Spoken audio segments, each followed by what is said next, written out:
2017년 12월 10일 미국 텍사스주의 댈러스에서 BMW 댈러스 마라톤 대회가 열렸답니다. 여자부 1위로 달리고 있던 챈들러 셀프가 결승선 고작 183m를 남기고 비틀거리기 시작하더니 그만 더 뛰지 못하고 바닥에 주저앉았습니다. 그때 2위는 1위를 차지할 수 있는 참으로 행운이 굴러들어온 겁니다. 그런데 2위로 달리고 있던 여자는 아리아나 루퍼먼이었는데 그녀는 1위를 따라잡더니 주저앉은 첼러 셰프를 일으켜 세우고 어깨동무를 하면서 함께 뛰기 시작하면서 당신은 할 수 있어요. 결승선이 바로 저기 눈앞에 있어요.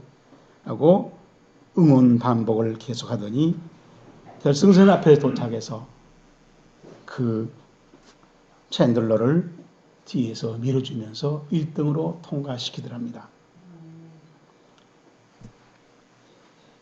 1위는 챈들러 셀프는 뉴욕 정신과 의사였고 2위 아레나 트루먼은 17세 고등학생이었는데 이 누터먼은 나이 어린 12살 때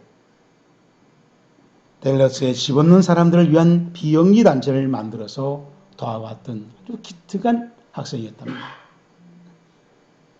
1등이 아닌데도 오히려 1등보다 더 뭉클한 감동을 자아내게 해준 위단이었습니다. 1등 제일주의에 익숙해 있는 우리 사회에서는 좀처럼 보기 드문 일이죠. 살아남으려고 상대를 밟아 제치는 치열한 경쟁사회의 구조에서 1등 기회를 낚아채는 일은 흔히 은혜라고 자랑을 합니다. 그래서 매사에 과정을 무시하고 온갖 수단과 방법을 가리지 않고 결과만을 만들어서 그것을 자랑합니다. 그렇기 때문에 그런 사회는 거짓 술수와 약욕 강식이 난무하고 삭막한 자국들로만 가득 채워지기 마련입니다. 탁월한 1등은 당연히 최고지요.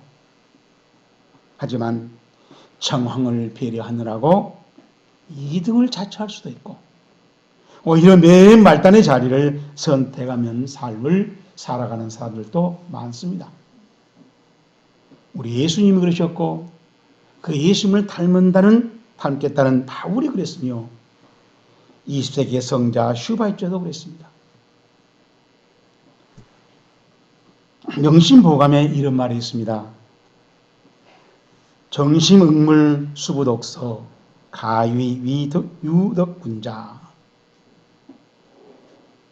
정심응물 정할 정자 마음을 정해서 사물을 대응하면은 수부독서 비록 숫자 비록 독서량이 부족할지라도 가이위 이것으로 가능하다. 유덕군자 덕을 갖춘 군자라고 할 수 있다. 라는 말입니다. 오늘 설교 본문도 수부독서 가이위 유덕군자라는 이 사실을 굳게 믿고 잔뜩 기대했다가 너무 상실한 나머지 실망을 하는 모습을 생생하게 보여주고 있습니다. 1절 말씀 보면은 어리석도다. 우리 같이 한번 읽어봅시다. 시작.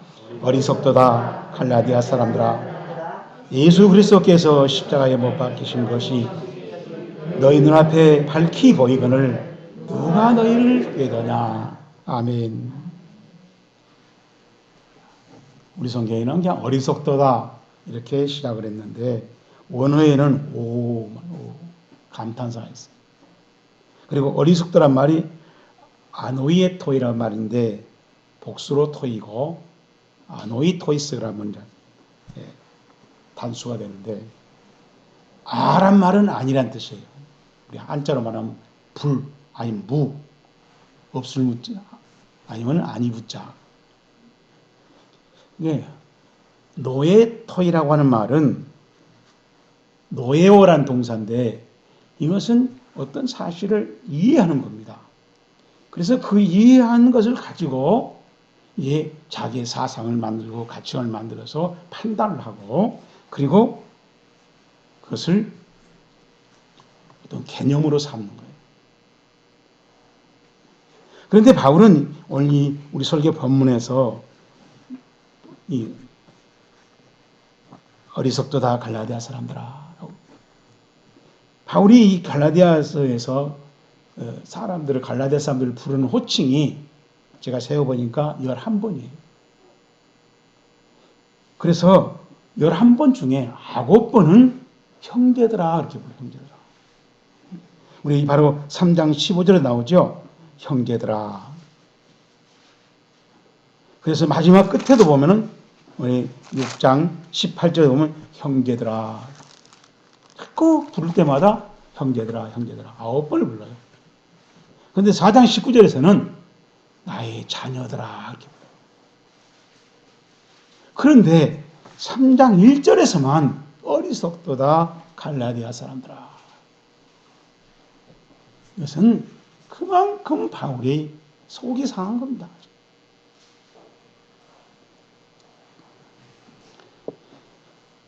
갈라디아 사람들이 변절을 했고 그 변절에 대해서 실망하고 허탈하고 분노하고 그래서 책망하는 말입니다. 그래서 앰플리파이드 바이블에 보면은 이렇게 의역을 해놨어요. O you poor, 너희는 미련하고 또 and silly, 어리석고 and thoughtless, 생각이 없고 and unreflecting, 반영한 것이 없고 and senseless, 센스가 없고 감각이 없고 그런 갈릴리 사람들아. Who has pensionate or bewitched or cast spell over you. 너희들은 누구한테 홀렸느냐? 그리고 또 유혹당했느냐? 그리고 누가 너희들한테 마술을 걸더냐? 이런 말로 번역을 해놨어요. 갈라디아 교인들에게 유대주의자들이 찾아와서 십자가 예수를 믿고 구원받은 그 신앙의 본질을, 진리를 잡아 흔든 겁니다. 그거 갖고는 안 돼. 할례받아야지. 할례는 하나님의 자녀가 됐다는 표시야. 이 표시를 가지고 있어야 돼. 라고 하니까 그 사람 갈라디아 사람들이 그 말을 듣고 흔들리기 시작했고 따라가는 사람도 생겼습니다. 그러자 바울이 그 모습을 보고 굉장히 속상했다는 거예요. 성경에 보면은 하나님의 자녀들이 비본질을 본질로 바꾸게 하고 그래서 그 하나님의 자녀가 믿음 생활을 망쳐버린 그런 사실들을 수없이 반복해서 보여주고 있습니다. 그 대표적인 최초의 사람이 바로 하와입니다. 뱀이 나를 깨물어 내가 먹었나이다. 창세기 1장 3장 13절에 기록되어 있습니다. 창세기 1장에 보게 되면 하나님이 창조하실 때마다 좋았다. 보시기에 좋았다. 매일매일 이렇게 말을 해요. 그리고 마지막에는 심히 좋았다. 그래서 7번이나 그렇게 좋았다고 그랬어요.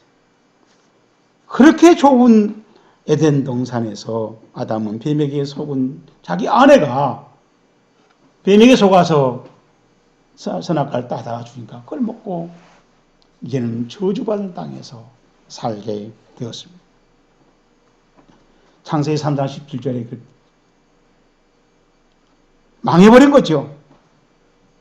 그렇게 사람을 꾀는 자는 뱀이었고 거짓 선지했다. 요한계시록 19장 20절에는 거짓 선지자가 뱀이라는 겁니다. 실체를 말했는데 요한계시록 12장 9절에 보면은 이게 사탄이고 마귀고 귀신이고 속이는 자라고 했어요. 성경을 보면은 꿰매 넘어간 자들이 의외로 유능하고 또 유식하고 복을 많이 누릴 수 있는 그런 기대가 되는 사람들이었어요. 아담과 하와 그렇죠. 에덴 동산에 있는 아담과 하와가 얼마나 행복합니까? 삼손이 그렇습니다. 사울 왕이 그렇습니다. 다윗 왕이 그렇습니다. 가룟 유다 그랬지요. 베드로가 그랬습니다. 그러니 선줄로 생각하는 자는 넘어질까 조심하라는 바울의 말씀이 어느 누구도 그 사람들의 자신의 생각에 새겨둘 말씀이다. 프랑스가 자랑하는 자연주의 작가 모파상이 쓴 목걸이라는 단편 소설이 있습니다. 마틸드 루아젤이라는 여인은 아주 이쁜 외모를 가지고 있었는데 안타깝게도 가난한 관리와 결혼해서 빈궁한 생활을 살아가느라고 변변한 보석 하나를 마련하지 못했습니다. 그러다 어느 날 남편이 장관이 주최하는 그런 무도회에 초청장을 가지고 온 거예요. 자기 그 예모를 봐서 자기는 항상 호화롭게 그렇게 부귀를 누리면서 살아야 된다고 생각하면서 늘 짜증을 부렸는데 그 초청장을 받고 나니까 너무 그야말로 우리한테는 그냥 필이 꽂힌 거죠. 그런데 그 무도회에 입고 할 옷도 장식품도 없었습니다. 그래서 남편은 저그만 통장을 찾아서 옷은 무도회 파티 드레스를 사줬어요. 문제는 옷걸이가 있어요. 그래서 목걸이는 할 수 없이 아내의 친구 부자에게 갈려서 빌렸습니다. 무도에서 마틸드는 누구보다도 사람들의 이목을 끄는 아주 예쁜 주인공이 됐습니다. 여러 사람들이 권해서 손을 잡고 춤을 추자고 해서 밤새 춤을 추고 무대를 즐겼어요. 새벽녘에서야 집으로 돌아왔는데 깜짝 놀랐습니다. 목걸이가 날아가 본 겁니다. 부부는 그 빛을 얻어서 할 수 없이 그 비슷한 목걸이를 사서 돌려주었습니다. 그리고 그 빚을 갚느라고 10여 년 동안 죽을 고생을 했습니다. 마틸드는 어느 날 산책을 나갔다가 목걸이를 빌린 친구를 우연히 만났습니다. 그리고 얘기 끝에 그 목걸이 값을 갚느라고 생활고에 시달렸다는 얘기를 들려줬습니다. 친구가 걸음 멈추어 깜짝 놀랐습니다. 마틸드, 왜 그때 말하지 않았니? 그때 내가 너에게 빌려준 목걸이 싸구려 가짜였어. 우리는 가짜로 치장하는 인생에서 속아 살아가고 있지 않는지 점검해보자는 것입니다. 가짜와 진짜를 구별할 줄 아는 신앙생활을 살아가는 사람이 예수를 잘 믿는 거라는 거예요. 바울은 가짜에 속아 넘어가는 교인들을 보고 애통하게 했습니다. 자, 그러면 바울이 애통했던 그 이유를 좀 더 자세히 살펴보면서 저와 여러분의 믿음 생활에 꼭 필요한 답을 찾아 챙깁시다. 첫째로 1절 말씀입니다. 어리석도다 갈라디아 사람들아, 예수 그리스도께서 십자가에 못 박힌 것이 너희 눈앞에 시작 밝히 보이거늘 누가 너희를 꾀더냐. 아멘. 밝히 보였다. 헬라어로는 프로에그라페, 그라페라고 하는 말은 기록, 성경 기록 같은 책을 말해요. 그리고 프로란 말은 이제 앞에란 뜻이에요. 근데 이 프로란 말이 시간을 나타낼 때는 이전에, 이게 과거를 말한 거죠. 장소를 말할 때는 아주 넓은 공간에, 공개적으로. 지금 여기서는 장소적인 의미로 쓰이고 있습니다. 바울이 갈라디아 교인들에게 처음 예수 그리스도의 십자가의 복음을 전할 때는 공개적으로 설교를 했다는 것입니다. 그래서 그 십자가의 사건을 사실 그대로 생생하게 증언했어요. 그랬더니 갈라디아 사람들이 그만큼 공개적이고 명백한 복음 십자가를 듣고 그 당시에 자신들이 얼마나 확신을 가졌는지, 그리고 자기들이 지금까지 수천 년 동안 전통적으로 믿어왔던 그 복음, 율법이라는 것이 얼마나 한심한 비본질이었는지 그들은 통곡을 하면서 바울의 설교에 반응을 했습니다. 그리고 오직 예수임을 깨달았습니다. 그러한 그들이 다시 게임에 흔들리고 있다는 것입니다. 바울이 밝히 보였을 때 그들은 아멘을 했고 두 손을 들고 할렐루야 쳤던, 그렇게 흥분을 했던 사람들이 변절을 하고 있으니 바울이 볼 때 한심하기 그지없다는 것이죠. 유치원 선생님이 아이들에게 물었습니다. 얘들아, 어떻게 하면 엄마를 도와드릴 수 있을까요? 아는 사람 말해봐요. 한 아이가 대답했습니다. 우리 엄마가 설거지할 때 저는 도와줘요. 아, 그랬구나. 다른 아이가 말했습니다. 저는 방 청소할 때 도와줘요. 참 좋아요. 그러면 철수는 엄마를 어떨 때 도와주는 거야? 철수가 대답했습니다. 나는 가만히 있을 거예요. 아니, 왜 가만히 있어? 엄마를 도와드려야 착하지. 곧바로 철수가 대답했습니다. 우리 엄마는 자꾸 나한테 그래요. 너는 가만히 있는 게 엄마를 도와준 거라고. 확실히 알지 못하면 경거망동하지 말라는 것입니다. 많은 사람들이 경거망동을 도운다고 그래요. 우리 교회에서도 경거망동인데 자기는 충성이라고 그래요.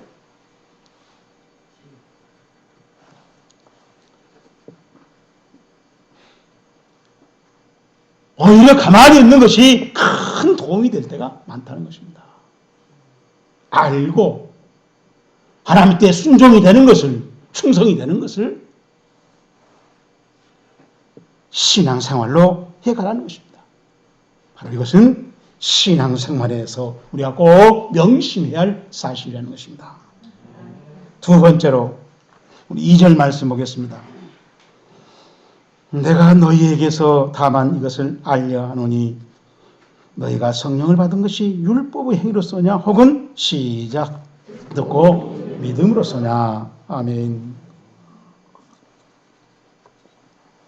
자, 우리가 읽은 말씀 중에 너희가 성령을 받은 것이라는 말씀이 있어요. 이 말씀은 갈라디아 교인들이 이미 성령을 받았다는 것을 말해줍니다. 사도행전 2장 38절에 회개하여 예수 그리스도의 이름으로 세례를 받으라. 그리하면 성령을 선물로 받으리라. 그렇다면 갈라디아 교인들은 예수 그리스도를 구주로 영접할 때 올바로 회개하였다는 뜻입니다. 그래서 하나님이 성령을 주신 것입니다. 특히 우리 5절에 보면은 너에게 성령을 주시고 너희 가운데 능력으로 행하신 이의 일이, 이 말씀은 분명히 우리에게 밝혀주십니다. 갈라디아 5장 22절처럼 오직 성령의 열매는 사랑과 희락과 화평과 오래 참음과 자비와 양선과 충성과 온유와 절제, 이런 일들이 갈라디아 교회의 성도들이 성령 받고 나서 열매로 나타났다는 거예요. 그래서 바울은 로마서 8장 9절에서 성령이 없으면 그리스도의 사람이 아니라 라고 엄중하게 밝힙니다. 그러므로 갈라디아 교회인들은 성령께서 보혜사 되심에 잘 순종하고 있었다는 것입니다. 그렇게 신앙생활을 잘 해가다가 갑자기 왜 신앙생활을 육체로 마치는 길로 들어서냐고 말이에요. 보혜사 성령을 근심시키는 이 모습을 보고 바울이 그렇게 안타까워하고 그렇게 괴로워하고 그렇게 원통했다는 것입니다. 고대 중국의 은나라 주왕이 신하에게 명령했습니다. 상하 젓가락을 만들어 오라. 신하는 상하 젓가락을 만들러 산속으로 들어가서 돌아오지 않았습니다. 충신들이 찾아가서 궁중으로 돌아오라고 자꾸 권해도 그는 거절만 했습니다. 마지막으로 그 이유라도 말해달라고 하자 신하가 대답했습니다. 상하 젓가락을 만들면 토기 그릇을 사용할 수가 없어요.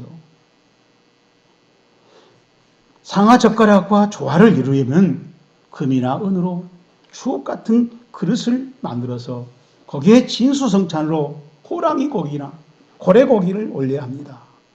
그렇게 되면 집도 옷도 황금으로 만들어야 합니다. 그래야 어울리죠. 상하젓가락은 허영의 시작이지만 나라는 망조로 갑니다. 그래서 나는 미리 떠난 것입니다. 그래서 우리 선조들도 시작이 반이라고 그랬습니다. 바울도 갈라디아 교회에 신앙의 변절이 생기는 그 모습을 보고 깜짝 놀라고 중요하게 생각하고 심각하게 생각하고 한심하게 생각했던 것입니다. 우리 신앙생활의 교훈이라는 것입니다. 이것이 이 교훈이 우리의 신앙의 저울이 되기를 주의 이름으로 축복합니다. 마지막으로 4절 말씀입니다. 너희가 이같이 많은 괴로움을 헛되이 받았느냐? 시작. 과연 헛되냐? 아멘. 이같이 많은 괴로움을 라고 하는 이 말씀인데 헬라어로 그대로 읽어지면 토사우타 에파세테 에이케 에이케군요. 에이케.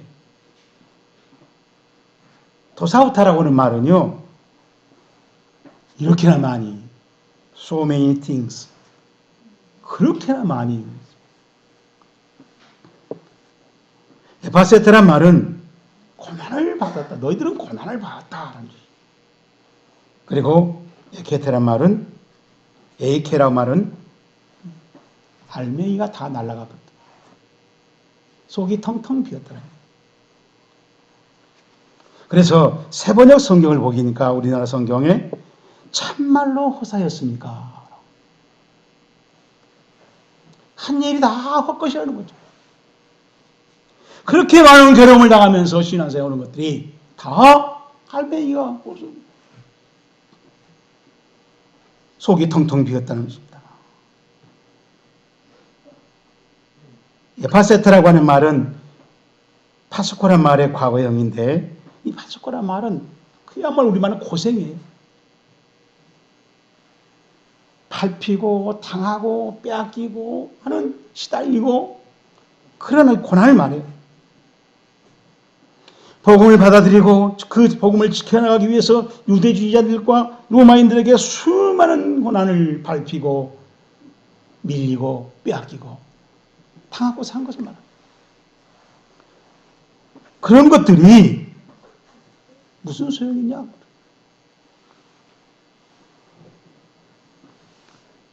갈라디아 교회들은 믿음을 지켰기 때문에 그 삶 때문에 목숨을 걸고 고난을 감수했는데 그런 중에 성령의 권능도 나타났습니다. 그래서 우리는 정말 신앙생활을 이렇게 어렵지만 올바로 가고 있거나 하고 이를 받으면서 신앙생활을 해가고 있는데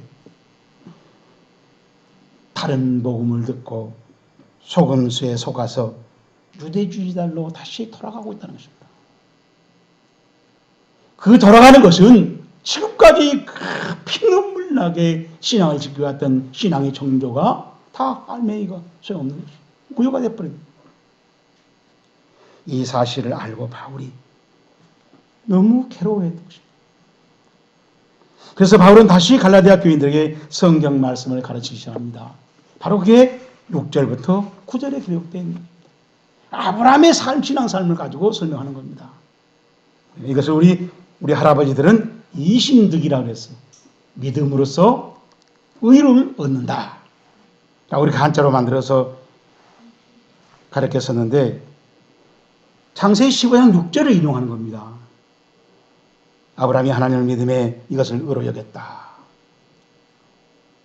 그런데 창세기 15장 6절 말씀은 이미 아브라함이 가나안에 와서 한참 신앙사 할 때 있었던 일이에요. 신앙사 하고 한참 하고 있는데 아브라함이 엘리에서 양자를 데리고 온 겁니다. 그때 하나님이 와서 양자 치워. 그리고 양자를 없애야 내가 내 능력으로 네 하늘의 별처럼 네 자손을 이렇게 많게 해줄 거야 하고 하나님이 약속을 한 겁니다. 그랬더니 그 약속을 받아들이고 양자를 취소한 거예요. 그러니까 하나님이 그 아브라함을 보면서 의롭다라고 선언했다는 거예요. 그런데 우리 8절 말씀에 보면은 또 이방인이 모든 이방인이 너로 말미암아 복을 얻는다라고 했다라고 또 아브라함이 창세기 2장 12장 3절 말씀을 인용해요. 이 말씀도 하란에 살고 있을 때 하나님이 아브라함을 찾아서 너 여기 살지 말고 가나안에 가 살아라. 그러면 큰 민족이 되시고 너는 복을 받게 하시고 너를 도와준 사람은 복을 주고 너를 괴롭힌 사람은 다 저주할게 하고 하나님 약속합니다. 그 약속을 믿고 아브라함이 가나안으로 갑니다. 근데 그때는 의롭다 하지 않아요. 의롭단 말을 하나님이 보류하고 있어요. 참 보류하고 있다가 양자를 데리고 나오니까 다시 약속합니다. 이 자손을 하나님의 필과 책임다니까. 그러니까 아브라함이 그 두 번째 약속을 받아들인 거예요. 무슨 말씀인지 알아들었어요? 하나님의 언약을 10번, 100번 들은 거 소용없다는 거예요. 한다고 했어요. 가나안에 왔어요. 소용없다는 거예요. 하나님은 지켜보신다는 것입니다. 그리고 의롭다고 인정하는 것을 보류하고 계시더라는 거예요. 정말로 합당하게, 회당하게 믿을 때야 의롭다고 인정하시는 하나님이세요. 하나님 맨 처음에 출발할 때 보류하신 하나님이 양자를 데려 잘못하고 있으니까 그걸 고치려 하니까 고친 것을 보고 그때야 의롭다고 하시는 하나님이다. 우리 신앙생활이 참말로 허사를 만들 것이냐. 온갖 괴롭을 다 당하고 살았지만은 우리 신앙생활이 하나님의 언약에 붙잡혀 있지 않냐면, 하나님의 언약에 맞춰져 있지 않으면, 하나님의 언약을 따라서 살지 않냐면 무효가 된다는 것입니다.